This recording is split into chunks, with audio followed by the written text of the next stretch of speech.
यो कथा धरान र विराटनगर बीचमै पर्ने 4 कोसे झाडीमा भेटिएकी किचकण्डीको कथा हो। नारायण लगभग 10 वर्षदेखि ट्रक चलाउँदै आएका थिए। प्रायजसो उनी राति नै सामानहरू लोडिङ गरेर धनकुटाबाट विराटनगर कुदाउने गर्थे।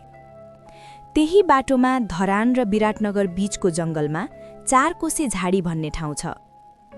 हुन त यो ठाउँमा किचकण्डी र भट्केका आत्माले तर्साउँछ भनेर कुख्यात छ, तर नारायण अलि ढिठ स्वभावका मान्छे थिए। सधैँझै एक दिन उनी धनकुटाबाट विराटनगर सामान पुर्याएर फर्कँदै थिए।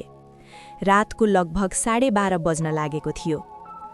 4 कोसे झाली आउन झण्डै 1 किलोमिटर जति बाँकी थियो।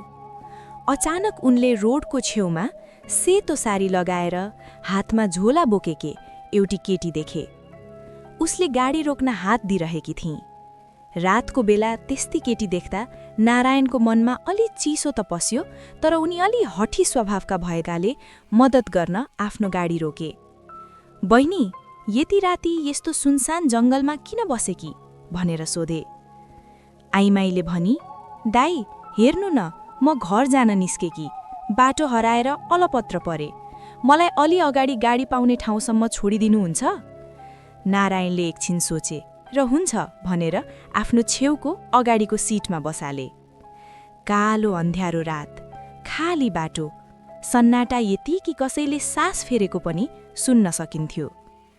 नारायणले सोधे, "नानी, तिम्रो परिवारमा को छन्?" उसको जवाफ आयो, "मेरो परिवारका त सबै मरिसके दाई।" तर यो भन्ने बेला उसको मुखमा एउटा डरलाग्दो मुस्कान थियो। यस्तै डरलाग्दो र रोचक नेपाली कथाहरू सुन्नका लागि नेपाली अँध्यारो कथा पेजलाई फलो गर्न नबिर्सनुहोस्।